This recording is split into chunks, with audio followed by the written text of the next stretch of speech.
अस्सलामुअलैकुम। मेरा नाम अभिषेक सालुंखी है। मैं एक एमए ग्रेड का टीचर हूँ और अंग्रेज़ी पढ़ाता हूँ। और एक दिन जब मैं ऑफिस में बैठकर अपने स्टूडेंट की कॉपियाँ चेक कर रहा था, तब मेरे पास एक पत्र आया जिस पर लिखा था कि आपका ट्रांसफ़र पिशाचिन गाँव में हो गया है। मुझे ये सब अजीब लगा कि मेरा ट्रांसफ़र कैसे हो गया। मैंने इसके बारे में शिकायत की तो कमेटी ने बताया उस गांव के टीचर का देहांत हो गया है और वहां एक अंग्रेज़ी के टीचर की ज़रूरत है। तुम्हें वहां जाना होगा। मैं ये सोच रहा था कि मैं यहाँ ठीक था, ये बकवास है। अब मुझे इतना दूर उस गांव में जाना होगा। मैंने उस गांव का नाम पहले कभी नहीं सुना था। कैसा अजीब नाम था, पिशाचिन। खैर, अब क्या करें, जाना तो था ही। मैंने अपना सामान बांधा। उस समय मैं बैचलर था।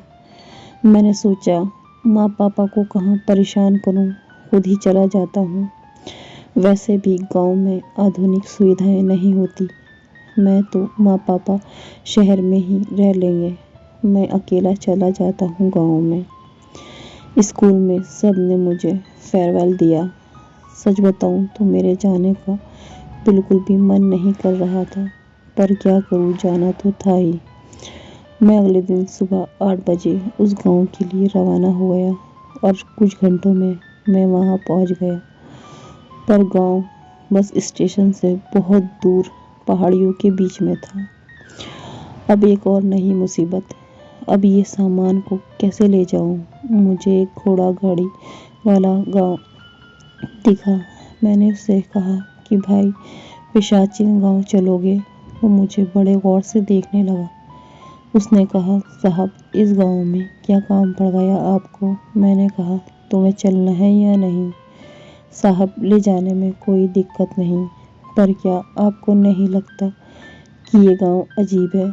मैंने पूछा, क्यों भाई, इस गांव में क्या भूत चुड़ैल रहते हैं? अरे नहीं साहब, हंसते हुए गाड़ी वाला बोला कि साहब, गांव का नाम पर गौर किया? मेरा मतलब पिशाचिन। मैंने कहा, क्यों भाई, इस नाम में क्या दिक्कत है? नहीं साहब, हम तो बस सलाह दे रहे थे कि ज़रा सतर्क रहिए। मैंने कहा, ठीक है, तुम चलो। कुछ एक घंटे में मैं गांव पहुंच गया। उस घोड़ा गाड़ी वाले को मैंने पैसे दिए और उस स्कूल की तरफ चल दिया। बड़ा ही अजीब गांव था, बिल्कुल सुनसान। अरे सब कहाँ चले गए भाई, ये सोचते हुए मैं चल रहा था। मुझे रास्ते में एक आदमी मिला। मैंने इससे पूछा कि यहाँ पर स्कूल किस तरफ है। गांव वाला मुझे ऐसे देख रहा था जैसे आज से पहले किसी इंसान को नहीं देखा हो। उसने अपनी उंगली के इशारे से बताया कि दाईं तरफ से थोड़ा बाहर की ओर। आधे घंटे में मैं स्कूल पहुंच गया। स्कूल में केवल एक स्टाफ था, जो कि एक चौंकाने वाली बात थी। अरे, ये गांव है या सन्नाटा? यहाँ कोई रहता भी है? उस दूसरे स्टाफ का नाम अमन शुक्ला था। वो यहाँ 3 दिन पहले ही आया था। उस स्कूल में एक चौकीदार भी था जो इसकी देखभाल करता था। मुझे अमन से पता चला कि उसका ट्रांसफ़र यहाँ 3 दिन पहले ही हुआ है। अमन विज्ञान पढ़ाता था। उसने मुझसे जो बात बताई, उसे सुनकर तो मैं और ज़्यादा आश्चर्य में पड़ गया। उसने कहा, इस स्कूल में कोई भी बच्चा पढ़ने नहीं आता। जब से मैं यहाँ आया हूँ, कोई बच्चा तो दूर, गाँव वाले भी कम ही दिखाई पड़ते हैं। खैर छोड़ो, तुम थक गए होंगे। स्कूल से थोड़ी ही दूर एक कोठी है, वहाँ तुम्हारा रहने की जगह है। अब तुम जाओ, मैं तुम्हें वहाँ शाम को मिलता हूँ। पर एक बात याद रखना, उसके पीछे मत जाना, चाहे कुछ भी हो जाए। मैं हैरत में था, किसके पीछे ना जाऊँ? यहाँ कोई परिंदा भी है क्या? गांव में तो कोई दिखता नहीं। परिंदा नहीं है, जो भी है बस बोलता है, मेरे पीछे आओ, मेरे पीछे आओ। उसके बाद तुम कहाँ गए किसी को नहीं पता। मैं ये सुनकर डर गया। अमन ने हंसते हुए बोला, अरे डर गए? मैं तो मजाक कर रहा था। ऐसा तो यहाँ का चौकीदार बोलता है। तुम चिंता ना करो, आराम करो, शाम को मिलते हैं। मैं कोठी तक पहुंचा। कोठी बहुत ही पुरानी थी और ऐसा लगता था कि मानो कई साल से यहाँ कोई नहीं रुका। मैं अंदर गया, देखा कि एक खाट पर अलमारी और किचन था। टॉयलेट कोठी के से बाहर की ओर थी। उस समय शाम के 4:30 बजे थे। मैं बहुत थका हुआ था तो मेरे कमरे की हालत पर ज़्यादा ध्यान नहीं दिया। थोड़ा सा खटिया को ठीक किया और सो गया। मैं खुद को गांव के बाहर पाता हूँ। चारों तरफ अंधेरा था पर कुछ धुंधला धुंधला दिखाई दे रहा था। मुझे एक आदमी दिखाई दिया जिसने एक बड़ा सा काले कलर का कोट पहन रखा था। मैं उसका चेहरा तो साफ नहीं देख पा रहा था पर वो गांव से बाहर एक पहाड़ी की ओर ही जा रहा था। मैं उसके पास गया और बोला, भाई साहब, ये गांव में कोई नहीं है क्या? सब कहीं चले गए हैं? उस आदमी ने कहा, मेरे पीछे आओ, मैं बताता हूँ कि सब कहाँ हैं। और वो आगे जाने लगा। मुझे पता ही नहीं हुआ कि जो मैं उसके पीछे जाने लगा। पहाड़ी पर एक बड़ा सा महल बना हुआ था। वो आदमी महल में चला गया। मैं भी उसके पीछे पीछे ही चल रहा था। महल के दरवाजे के पास रुका। मुझे याद आया कि अमन ने कहा था कुछ, और यहाँ महल कहाँ से आ गया। मैं ऐसा सोच ही रहा था कि तभी किसी ने मेरा हाथ जोर से पकड़ा और मुझे अंदर की ओर खींचने लगा। मैं उसे देख नहीं पाया, सिर्फ उसके हाथ देखे जिन पर बड़े बड़े नाखून थे। आसमान में बिजली कड़क रही थी। मैंने अपना हाथ छुड़ाने की कोशिश की पर वो मुझे अंदर की ओर जोर से खींच रहा था। तभी मेरी नींद खुली। सामने अमन था, वो मुझे उठा रहा था। उसने कहा कि क्या हुआ भाई, चेहरे के तोते कैसे उड़े हैं? कोई भूत देख लिया क्या? मैंने जोर से सांस ली और कहा, उससे भी भयानक। मैंने उससे सपने की सारी बात कही और बताया कि जैसा तुमने कहा था वैसा ही उसने मुझे उसके पीछे आने को कहा और मैं उसके पीछे पीछे जाने लगा। अमन हंसने लगा कि अरे ये बस तुम्हारा सपना है, मैंने तुमसे जो कहा था वो तुमने सपने में देखा। मैं भी सोचने लगा कि अमन सही कह रहा है। एक तो थकान और फिर जो अमन ने स्कूल में बात बताई थी उसकी मिली जुली खिचड़ी को ही सपने में देखा होगा। मैं ज़ोर से हंसने लगा कि मैं न जाने क्या सोचने लगा हूँ। गाँव में आते ही इतना बोलते ही मेरी नज़र में मेरी कलाई पर पड़ी। कलाई पर किसी के ज़ोर से पकड़ने के निशान थे। पर कैसे? मैं तो सपना देख रहा था, तो ये निशान कैसे पड़े? अमन बोला, शायद तुमने हाथ को सोते वक्त तेज़ी से पकड़ा होगा तो आ गए होंगे। पर ऐसे कैसे हो सकता है? ये गांव बहुत ही अजीब है। जब से मैं यहाँ आया हूँ तब से मुझे कुछ अजीब सा एहसास हो रहा है। अमन बोला, अब ज़्यादा परेशान न हो। मैंने भी सोचा कि शायद अमन सही कह रहा है, शायद सोते हुए ये निशान आ गया होगा। अमन ने कहा, ये सब छोड़ो, चलो गांव में घूमते हैं। मैंने कहा, मुझे बहुत भूख लगी है, यहाँ तुम खाना कहाँ खाते हो? अमन ने कहा, इस गांव में एक 5 स्टार होटल है, और हंसने लगा। मैं भी उसके साथ हंसने लगा। अमन बोला कि खाना तो मैं खुद ही बनाता हूँ, पर आज मैंने खाना नहीं बनाया है। मैं बोला कि मुझे बहुत भूख लगी है, यहाँ आसपास कुछ खाने की व्यवस्था होगी क्या? हाँ है ना, इस गांव से बाहर एक ढाबा है, वहीं चलते हैं, अमन बोला। मैंने कहा, ठीक है, पर चलेंगे किस चीज़ से? अमन बोला कि मेरे पास बाइक है, उससे चलते हैं। और हम गांव से बाहर ढाबे की ओर जाने लगे। रास्ते में मैंने देखा कि स्कूल के बाहर एक चौकीदार खड़ा है जो हमें ही देख रहा था। मैंने अमन से कहा, ये चौकीदार दिन में तो यहाँ नहीं था। अमन ने कहा कि ये सिर्फ रात में यहाँ आता है, दिन में क्यों नहीं आता ये तो मुझे भी नहीं पता। मैंने अमन से पूछा कि साहब, दिन में ज़्यादा, रात में इस स्कूल को मेरी ज़्यादा ज़रूरत है। जाते हुए मैंने उसके गले में एक माला देखी जिस पर नींबू और मिर्ची थे। अमन ने कहा कि मैं जब से यहाँ आया हूँ मैंने हर बार उसके गले में वो माला देखी है। अरे ये गांव के लोग बड़े ही अंधविश्वासी है। पूछने पर बताता है कि यह माला मेरी बुरी ताकतों से रक्षा करती है। पर अमन भाई, इस गांव के स्कूल में केवल हम 2 स्टाफ बाकी हैं, बाकी के स्टाफ कहाँ गए? अमन बोला, ये तो मुझे भी नहीं पता। गांव इस समय भी सुनसान ही था। पता नहीं ये गांव के सब लोग कहाँ गए। हम ढाबे पर पहुंचे और खाने का ऑर्डर दिया। थोड़ी देर में ढाबे वाला खाना लेकर आया।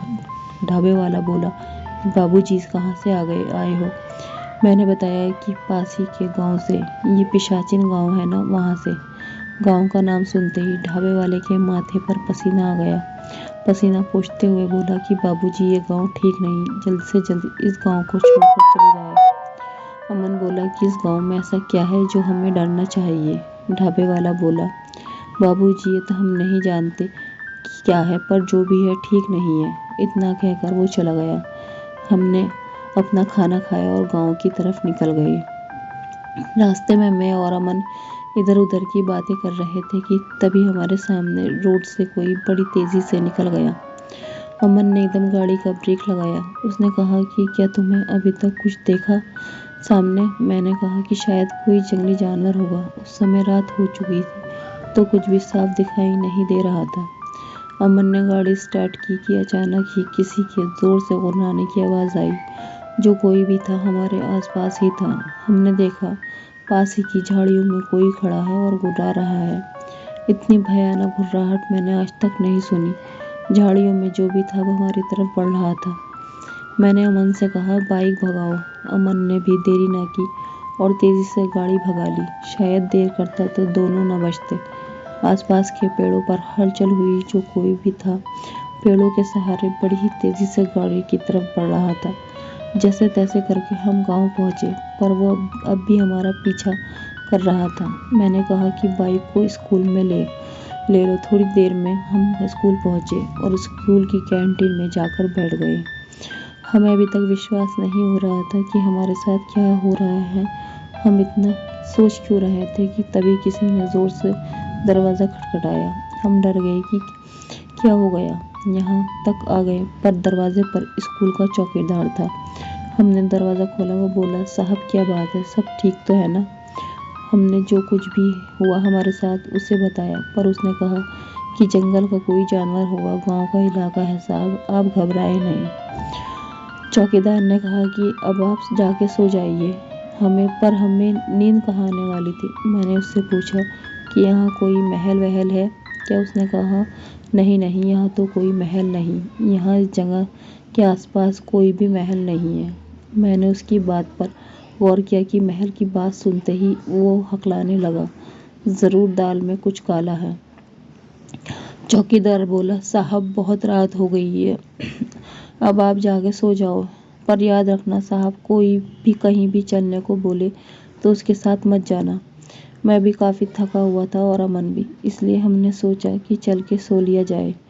मैंने अमन से बोला कि मेरा जो घर है वो अभी साफ़ सुथरा नहीं है, तो क्या मैं तुम्हारे घर सो सकता हूँ? अमन बोला, क्यों नहीं। अमन के घर सोने का तो बहाना था। मेरी डर से हालत पतली हो रही थी, इसलिए मैं अपनी कोठी में नहीं जाना चाहता था। शायद अमन भी डरा हुआ था, पर वो ऐसे दिखा रहा था जैसे उसे बिल्कुल भी डर नहीं लग रहा है। हम दोनों उसके घर गए और सो गए। थकान के कारण जल्दी नींद भी आ गई। रात को मेरी नींद खुली क्योंकि मैं किसी को कांपते हुए सुना और यहाँ कोई नहीं था, अमन था। मैंने उससे कहा, क्या हो गया भाई, इतना क्यों कांप रहे हो? अमन कुछ बोलना चाह रहा था पर उसकी आवाज़ नहीं निकल रही थी। उसने अपना हाथ में खिड़की की ओर इशारा किया और जैसे ही मैंने खिड़की की तरफ देखा, मेरा शरीर जैसे खौफ से जम गया। मैंने बाहर देखा कि एक बड़ा ही भयंकर राक्षस खिड़की के सामने खड़ा था और बस हम दोनों को ही देख रहा था। उसके मुंह में 2 बड़े ही पैने दांत थे जिन पर खून लगा था और उसका शरीर बिल्कुल किसी चमगादड़ जैसा था। उसकी आंखों को मैंने पहचान लिया। ये वही था जो हमें जंगल में दिखा था। थोड़ी देर बाद वो वहाँ से गायब हो गया, पर अब वो छत पर किसी के चलने की आवाज़ें आने लगी और किसी ने ज़ोर से दरवाज़ा खटखटाया। हम दोनों को समझते देर न लगी कि इस बार दरवाजे पर मौत खड़ी है। वो जो कोई भी दरवाज़ा खटखटाए जा रहा था एकदम से ही रुक गया। अमन और मेरा हाल बहुत ही बुरा था।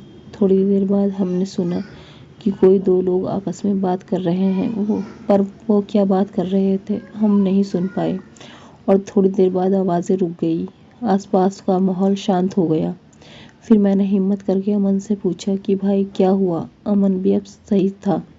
अमन बोला कि यार, रात को मुझे बड़ी गर्मी लग रही थी तो मैंने सोचा खिड़की खोल दूँ ताकि ठंडी हवा अंदर आए। खिड़की खोल के मैं अपने बिस्तर पर जाकर लेट गया और मैं खिड़की की तरफ ही देख रहा था कि तभी वो चीज़ें मेरे सामने आई और आगे तो तुम सब जानते ही हो। मैं बोला, यार ये गांव ठीक नहीं, हमें तुरंत ही से छोड़ देना चाहिए, इससे पहले कि हम धरती छोड़ें। सुबह हमने देखा कि अमन की बाइक को किसी ने तोड़ फोड़ दिया, पर ऐसा क्या होगा कि किसी ने हमारी बाइक तोड़ दी। हम स्कूल की तरफ गए इसका पता लगाने। रात को जो कुछ हुआ, आज मौसम बहुत ही ख़राब था, बरसात हो रही थी। हम जब तक स्कूल पहुँचे तब तक पूरे भीग चुके थे। आज हमें चौकीदार स्कूल में ही मिल गया। वो बोला, साहब आप लोग तो काफ़ी भीग चुके हैं, पर हमें भीगने की परवाह नहीं थी। अमन चिल्लाया और बोला कि तुम यहाँ क्या कर रहे हो, तुम हमें अब सब कुछ बताओगे। चौकीदार बोला कि साहब आप बहुत बड़ी मुसीबत में फंस चुके हैं। फ्रेंड्स, आप इस कहानी का दूसरा हिस्सा आप अगले भाग में सुनिए। और मेरी कहानी पसंद आई हो तो प्लीज़ मेरे चैनल को सब्सक्राइब कीजिए, लाइक कीजिए, शेयर कीजिए, कमेंट कीजिए। शुक्रिया। अल्लाह हाफिज़।